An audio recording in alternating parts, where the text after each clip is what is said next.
muchísimo gusto saludarles. Estamos aquí en Converso, voces compartidas, propuestas educativas que se orientan a transformaciones profundas para el bienestar comunitario. Y pues el día de hoy desde Argentina, Silvina Valente, médica, sexóloga clínica, especialista en ginecología. Bienvenida. ¿Cómo estás, Silvina? Hola Claudia, ¿cómo andás? Muy contenta de estar acá en Converso con ustedes y bueno, y contenta de volverme a reencontrar contigo. Igualmente, Silvina, ya te extrañaba. Qué bueno que ahora vienes con este maravilloso libro que nos vas a presentar, que el tema de hoy se llama precisamente como tu libro, El superpoder de la educación sexual. Y pues bueno, creo que como cada conversatorio siempre iniciamos con un poema alusivo al tema. Hoy vamos a hablar de un poema que dice para padres, madres y maestros. Enseñarás a volar, pero no volarán tu vuelo. Enseñarás a soñar, pero no soñarán tu sueño. Enseñarás a vivir, pero no vivirán tu vida. Sin embargo, en cada vuelo, en cada vida, en cada sueño, perdurará siempre la huella del camino enseñado. Y pues con esto comenzamos, Silvina, el día de hoy con este poema. ¿Cómo ves, Silvina? Me encanta el poema y me encanta porque es alusivo al libro. Me parece que lo elegiste perfecto porque yo creo que los hijos es el tesoro más preciado que tenemos todos los seres humanos que tenemos hijos y, y que la crianza de nuestros hijos es un punto de preocupación y de ocupación eh, continuo para todos los que somos padres, desde que nacen hasta que siguen creciendo, porque yo veo que los padres, yo soy ya madre de un adolescente tardío y sin embargo te seguís preocupando por tu hijo y así sucesivamente. Así que creo que, que esto de ser padres es algo que nos ocupa, que nos gusta investigar cómo podemos ser mejores padres, qué le podemos dar más a nuestros hijos para que nuestros hijos sean felices, ¿no es cierto? Y un poco así fue que fuimos llegando al libro. El libro que lo tengo acá, te lo muestro, que se llama El superpoder de la educación sexual, herramientas que pueden cambiar destinos, que lo escribimos juntamente con la doctora Silvia Angini, que es psiquiatra infanto-juvenil, y con Denise Tempone, que es periodista. Ciertamente para nosotras fue un placer poderlo escribir. Lo lanzamos cuando inició la pandemia, así que tuvimos muchas reuniones durante un año entero para poder escribirlo. Eh, es como un pequeño hijo este libro, porque surgió de la demanda de los docentes, vamos a decir. Los docentes se quejaban y nos preguntaban sobre situaciones difíciles, lo llamaban en la educación sexual integral. Y nos decían, hay situaciones que no podemos manejar, que son difíciles, de difícil manejo. Y en realidad nos empezamos a dar cuenta que dentro, si bien tenemos una ley, tenemos programas de educación sexual integral, por lo menos en nuestro país y en muchos lados de Latinoamérica, los padres están preocupados. Y cuando vinieron a plantearnos esto, los, los docentes, había surgido un movimiento acá en la Argentina que se llamaba Con mis hijos no te metas. Y eso estaba alusivo a la educación sexual. La verdad que, como yo siempre digo, como yo me quise meter con los hijos, me metí con los padres. Así que de alguna manera, siempre con el movimiento de Con los hijos no te metas o con otros movimientos políticos, siempre estamos enseñando y siempre estamos hablando de educación sexual. Entonces, un poco como los padres educamos desde siempre, el planteo de este libro fue cómo educamos y desde cuándo educamos sexualmente, ¿no es cierto? Yo te voy a contar un secreto. A mí el término educación no es de mis preferidos, pero lo tengo que poner porque es el que se usa. Porque a mí me gusta construcción. Me vas a entender por qué.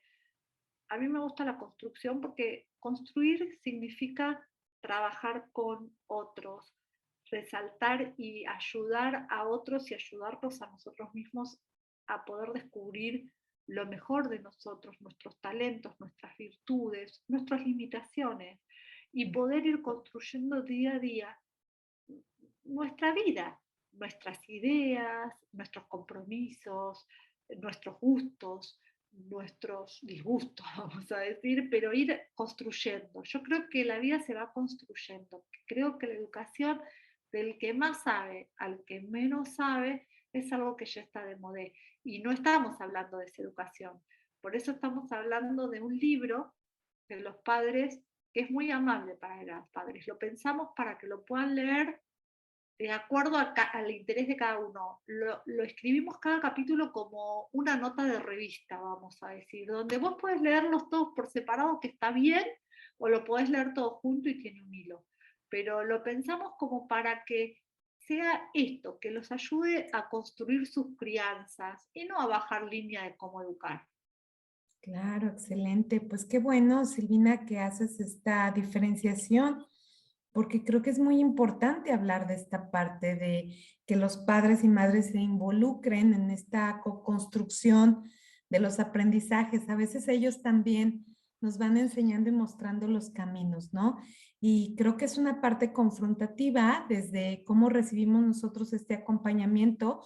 A veces ni siquiera recibimos un acompañamiento, a veces estábamos en soledad, simplemente recibiendo como la forma natural de la vida, de cómo poder sobrellevar nuestra vida sexual, nuestras dudas, ¿no? El cómo convivir en esta dinámica relacional, a veces de forma espontánea. Y qué interesante el poder tener un acompañamiento por parte de quienes amamos, de quienes significan algo o tienen un vínculo especial, el poder tener esta parte de acompañamiento, ¿no? Como que también cambiamos nuestra historia nosotros como padres y madres al tener esta posibilidad a través de este libro que nos vienes a presentar, de encontrar recursos de cómo acompañar a nuestros hijos, hijas, hijes. Tal cual, tal cual. Entonces eso es importante porque muchas veces a nosotros como padres, nosotros no tuvimos educación sexual, no nos hablaron directamente de sexualidad, o tuvimos esa educación sexual en el silencio, en los tabúes, en la vergüenza.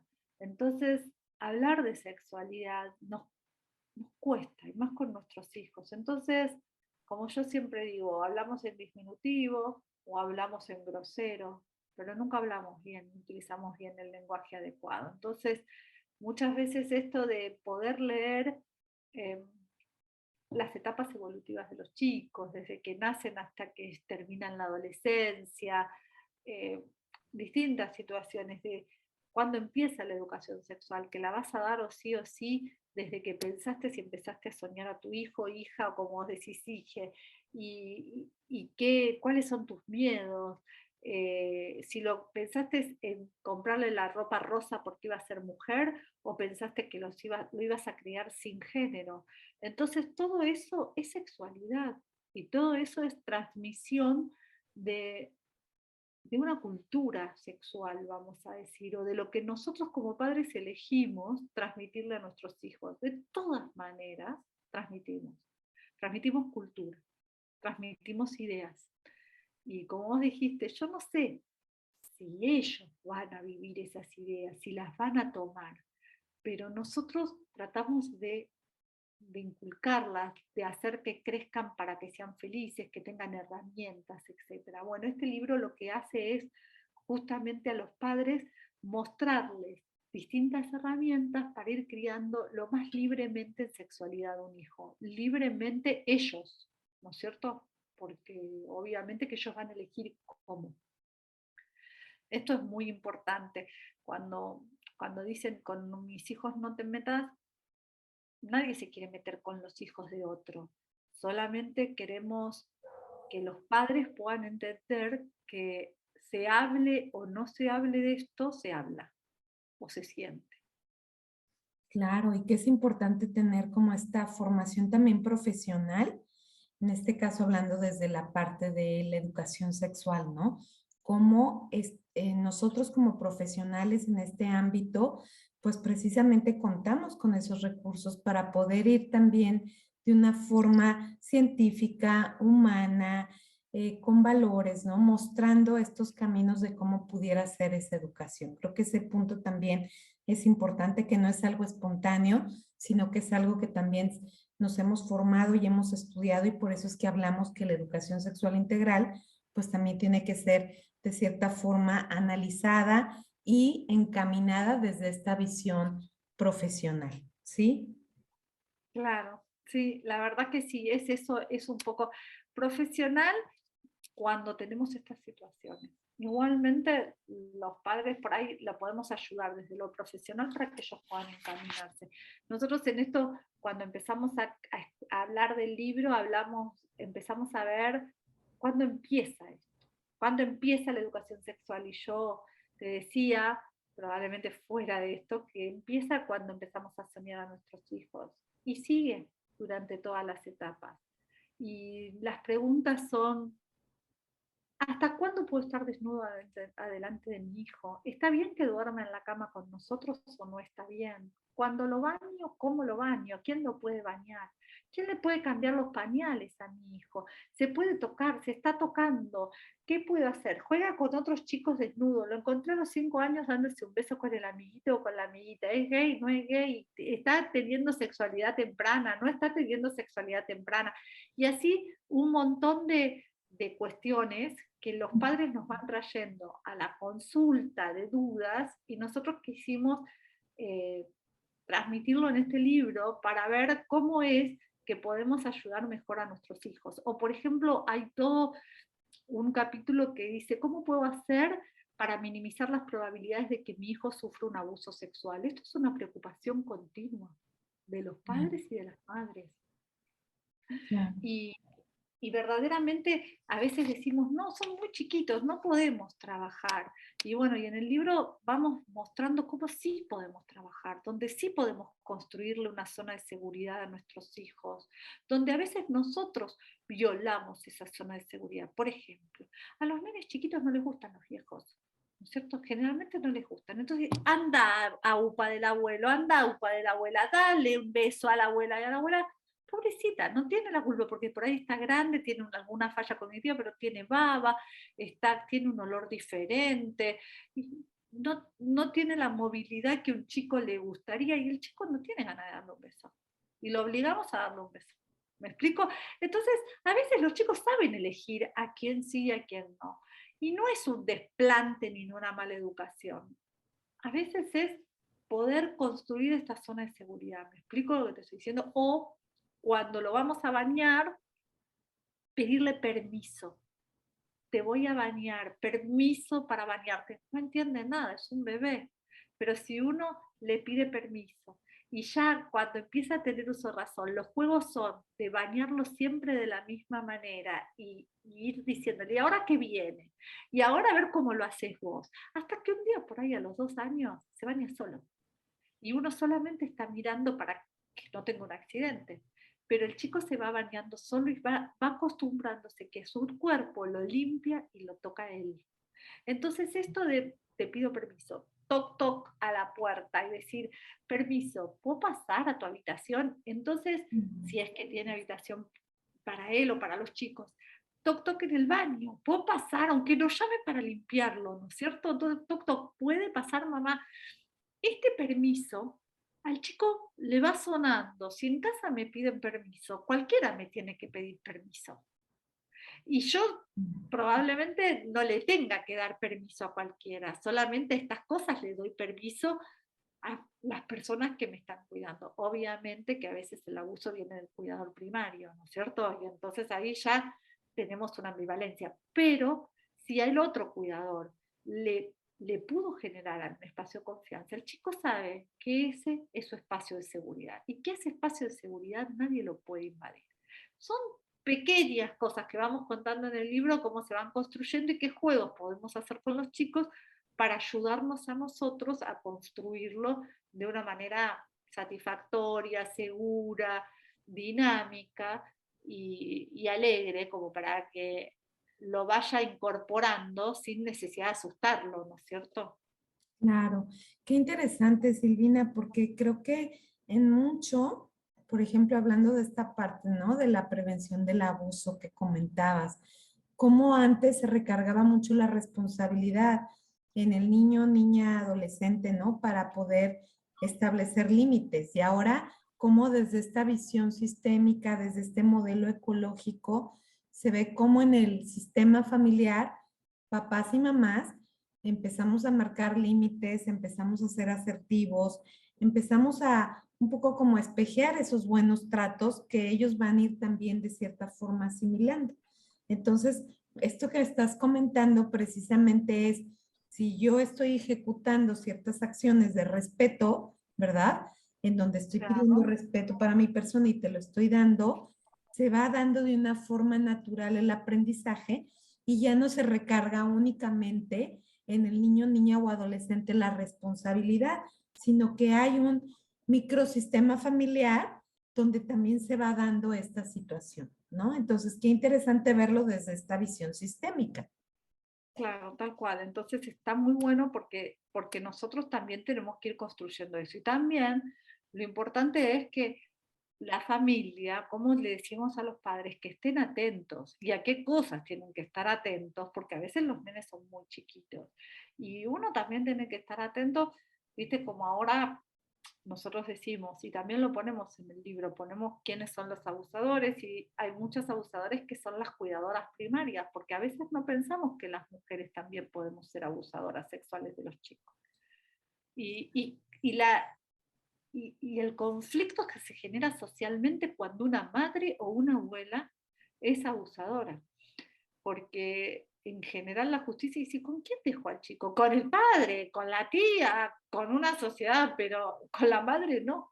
Entonces, en general vamos viendo que muchas de estas cuestiones se pueden ir dando y que nosotros como progenitores tenemos que estar pensando, que a veces estas cuestiones no son de elección propia, sino que bueno, elegimos a una persona que sea nuestra pareja, el padre o la madre de nuestros hijos, y que esté haciendo cosas que socialmente no están aceptadas, ¿no es cierto? Y es muy doloroso todo eso también en la familia. Eso también lo escribimos en el libro, como también lo que nosotros hablamos es de la identidad de género y de la orientación sexual de nuestros hijos, cómo se va construyendo, cómo, cómo tomarla, cómo acompañarlos si manifiestan algo diferente o algo más estadísticamente común.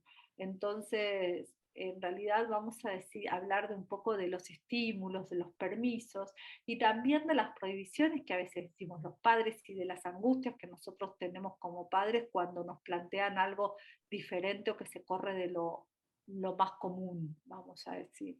Y las dudas que nosotros tenemos, que cada vez es más frecuente y cada vez se habla más, y cómo acompañarlos, cómo ver, cómo saber esto que esté pasando con nuestro hijo y cómo conocernos. Eso es otro capítulo, que también es otra situación temida en las aulas y en las casas, ¿no es cierto? Entonces un poco la tomamos como para una introducción de ese tema. Y que, por ejemplo, en este punto, Silvina, creo que es muy importante esto que señalas. O sea, hace una gran diferencia en una cuestión de un acompañamiento, en cuestiones de orientación sexual, el que padres y madres estén acompañando en estos procesos. O sea, es una diferencia de 180 grados de cómo se va vivenciando todo este proceso que muchas veces hay muchas dudas, confusiones, inquietudes, miedos, ¿no? Y a veces también tristeza, depresión, que nos puede llevar a grados a veces extremos también, ¿no? Entonces, qué importante que tomados de la mano de este libro puedan también encontrar ciertas respuestas de cómo lograr padres y madres hacerse presentes y cuáles serían las mejores herramientas para poder acercarse a un proceso también de acompañamiento profesional en ese sentido, ¿no? Tal cual, eso es muy importante y eso todo lo ponemos en el libro, como también después hablamos de la parte biológica, de la pubertad y del desarrollo cerebral y de la neurobiología y de la coerción social que tienen las redes sociales hoy en día sobre la manipulación de la toma de decisiones de los chicos. Primero, cómo se genera esa toma de decisiones, cómo madurativamente, cuándo están ellos maduros neurobiológicamente para tomar una decisión, cómo es la maduración cerebral de estos chicos y cómo es de acuerdo a la etapa y a qué nos podemos atener y cómo le podemos hablar o tocar algunos temas que para nosotros son importantes y que ellos nos entiendan y que los asimilen y que los puedan empezar a razonar, porque nosotros sabemos hoy que, bueno, nosotros decimos un ejemplo muy lindo, como decir, tenemos, vamos a decir, la fiesta de 15, nosotras decimos que las chicas era un pasaje a la edad adulta donde se la presentaba en sociedad. Y qué sé yo, 100 personas vendrían. Hoy por hoy, una abuela, una mamá, un papá, ponen en una red social, la que sea, TikTok, Instagram, o qué sé yo, te presento a mi bebé. Millones de personas. Si hay un video de un niño, o mirá cómo creció mi nene o la nena que tiene 12 años y me la ponen en pose así. Y la presento en sociedad frente a miles de personas. Esas fotos de los niños o niñas en pose o no pose, o con una mariposita dibujada, etcétera, son las fotos más vistas por los groomers, por Mm. adultos que se infiltran como amigos, etcétera, etcétera, y son las más cliqueadas. Entonces, si vos pones una foto de un nene chiquito en un Instagram, probablemente sea lo que más like tenga en tu Instagram. Y como yo digo, mi Instagram es privado, pero por ahí me la replican en otro Instagram que es público. Y las fotos de estos chicos las presentan en sociedad frente a redes que no sabemos. Les empiezan a llegar mensajes, les empiezan a hacer... ¿Y dónde está el riesgo de esas redes sociales? Lo mismo que viste como esa película El dilema de las redes sociales, que en realidad cuando ellos cliquean algo, después les llega toda información con respecto a eso. Entonces, la manipulación de la toma de decisiones de estos chicos y cómo nosotros intervenir para que los chicos estén más maduros para poder tomar una decisión asertiva y que no sea en, en detrimento de ellos mismos, ¿no es cierto? O que caigan en una violencia a nivel de las redes o en una manipulación de su toma de decisiones, ¿no es cierto? Y que tenga un sesgo ideológico que probablemente no sea el nuestro. Y eso no viene por la ESI del colegio, sino que viene por el celular. Hoy por hoy, la edad promedio de los chicos que tienen celular acá en la Argentina es 9 años. 9 años es muy chico para tener un celular con una red social.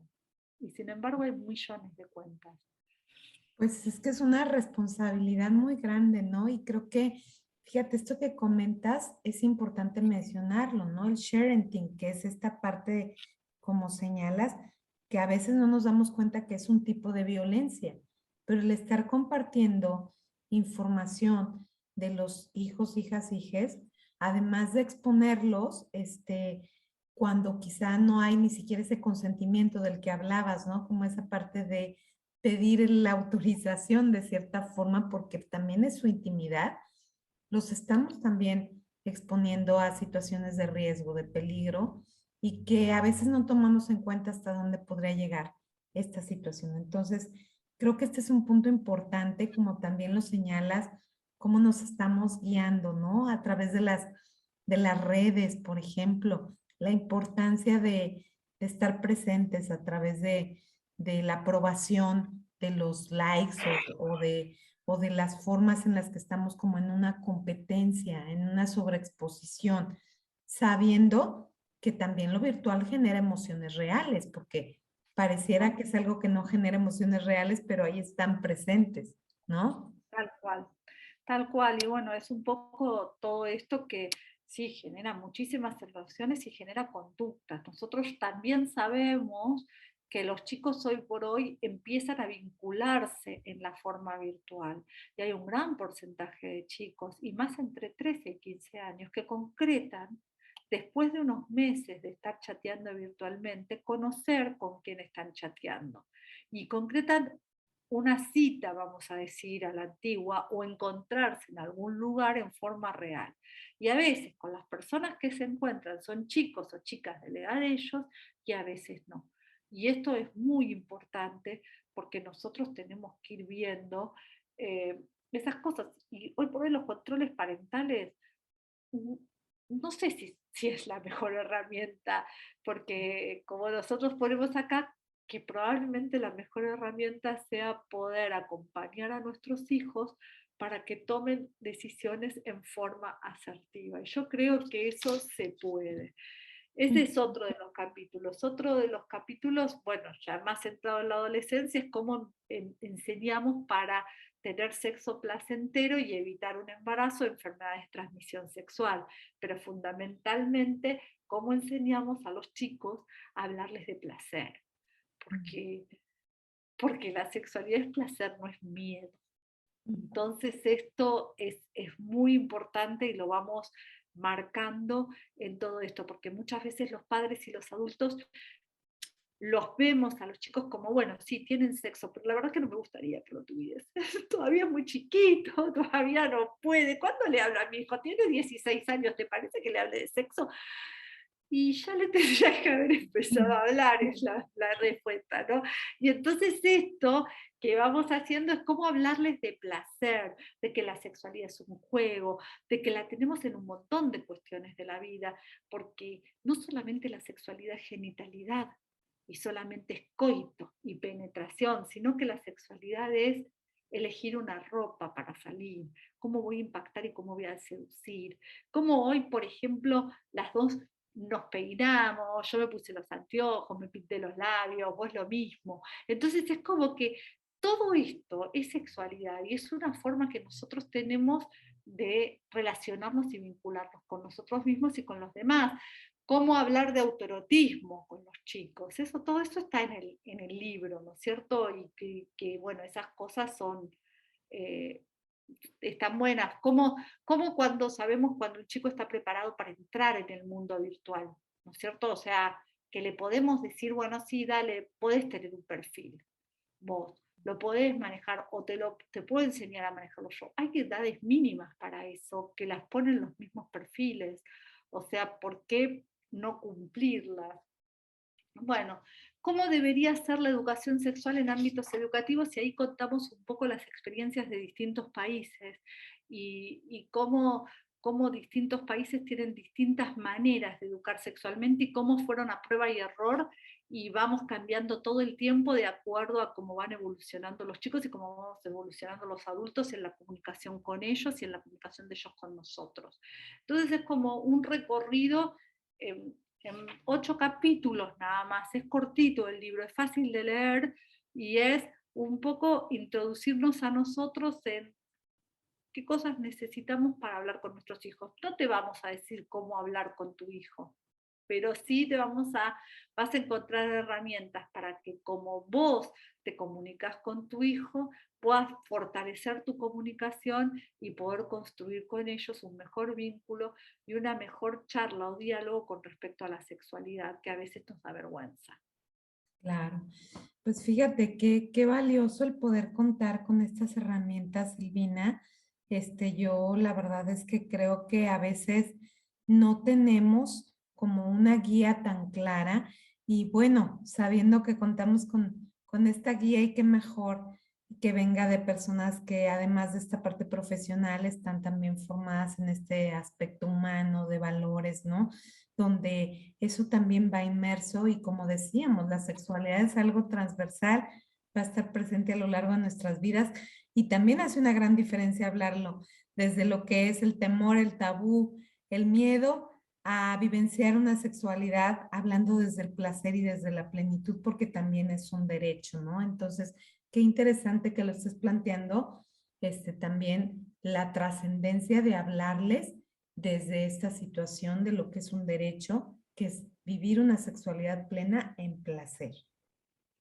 La verdad que sí, eso es lo que queríamos transmitir con las otras dos autoras en un lenguaje fácil, llano, entendible, para que cualquier persona que no tenga probablemente, los que tienen formación en sexualidad lo encuentran muy interesante el libro también, pero los que no tienen una formación en sexualidad también lo entienden, lo encuentran interesante y los atrapa y les da herramientas. Entonces, yo me acuerdo que la ilustradora, que se llama Vero Gatti, que es una genia, hace unos dibujos divinos, porque tiene unos dibujos divinos. Mira, yo te lo muestro la tapa, y la tapa es fantástica la ilustración, y cada una de las ilustraciones que están adentro también, ¿no es cierto? Tanto la editora Matilde Bossi como la ilustradora, lo que nos decían es, ay, a mí me hubiese encantado que mi mamá me haya leído este libro, o yo haberlo leído cuando era más chica, pero inclusive cuando lo fui leyendo para ilustrarlo, para editarlo,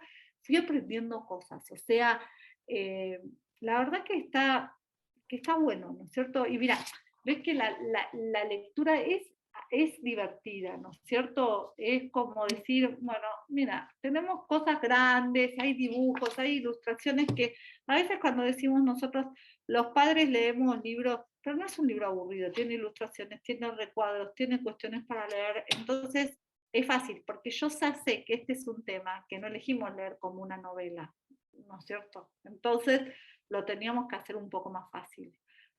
Y eso es el arte y la pluma de Denise Tempone, que es una genia y que lo baja el idioma científico al idioma común. Yo te voy a contar una cosa, si puedo pasar un chivo, porque el libro está acá, pero nosotras, pero te voy a decir el día, que creo que es el 17,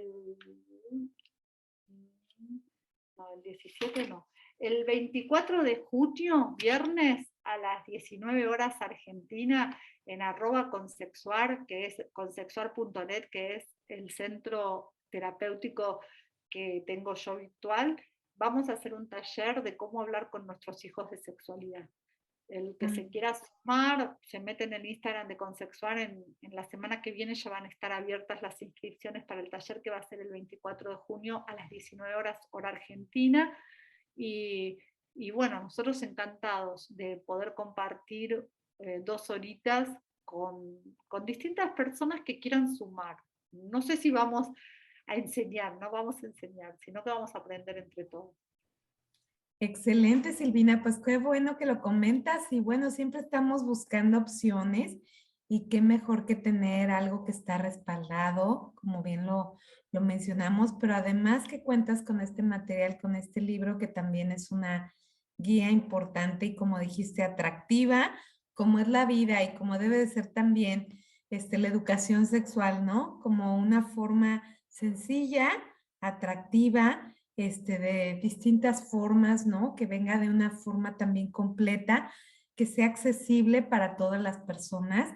Y bueno, créeme que le vamos a hacer difusión porque este tipo de talleres vale muchísimo, es una inversión hermosa que tenemos de vida y qué mejor que invertir también en algo que sabemos que va a redituar y que va a ser muy útil para nuestros hijos, hijas, hijes, adolescencias y te agradezco, Silvina, porque siempre estás dispuesta en este generoso compartir. Te agradezco mucho y sobre todo, pues no sé qué mensaje quisieras como dejar a padres, madres, a personas que nos leen, educadores, maestros, maestras. ¿Qué te gustaría dejar de mensaje?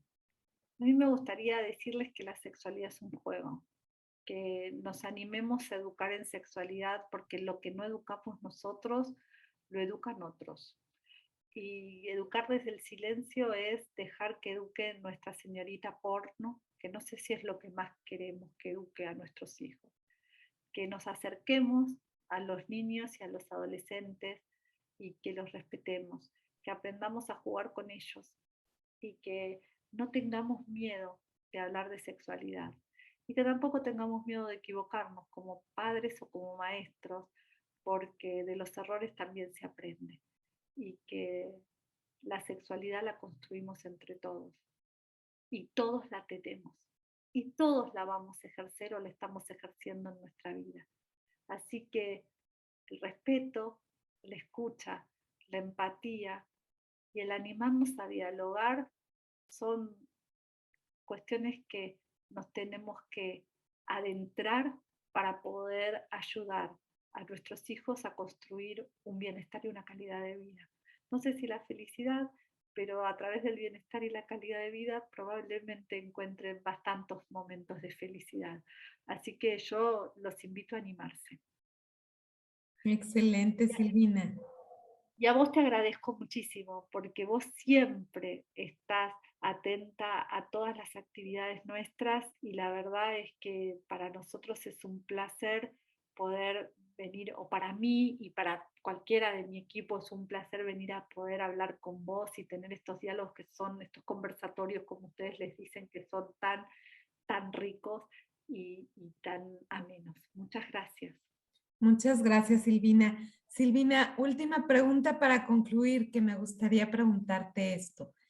Tanto tú como yo que tenemos hijos e hijas en la adolescencia, ¿qué retos, como no solo en la parte profesional, sino como nosotras, como mamás que conocemos también de educación sexual integral, pero aún teniendo estos conocimientos, pues tú sabes que la maternidad tiene un sesgo de pronto, ¿no? Y tiene situaciones también complejas. ¿A qué retos nos podemos enfrentar y cómo poder atrevernos también? Porque creo que es parte de este eco, de esta sintonía, y tanto tú como yo estamos interesadas en seguir compartiendo con otros papás y mamás a que se atrevan a acercarse con sus hijos, hijas, hijes. A mí lo que me parece que el reto más grande es a confiar en ellos, a confiar y a confiar en nosotros que les dimos las herramientas necesarias. Como hay una metáfora que yo siempre uso y que está en el libro, me encanta la metáfora del equilibrista. Ellos corren por la cuerda floja y nosotros vamos así siendo la red de contención sin que se den cuenta. Entonces, cuando se están por caer, porque va muy rápido, los empujamos y ni se dan cuenta que se cayeron y los empujamos, pero estar acá, no acá, porque acá los sofocamos, no les damos confianza para que esa carrera o ese camino es el camino que ellos eligieron. Y aprender a soportar que se confundan y que a veces sufran, porque es su forma de poder construir, como vos dijiste en el poema, esa vida que les es propia. Si ellos no construyen experiencias, no van a poder crecer. Así que a veces el desafío grande es a confiar en ellos, a confiar en nosotros y a confiar en que van a poder, ¿no es cierto?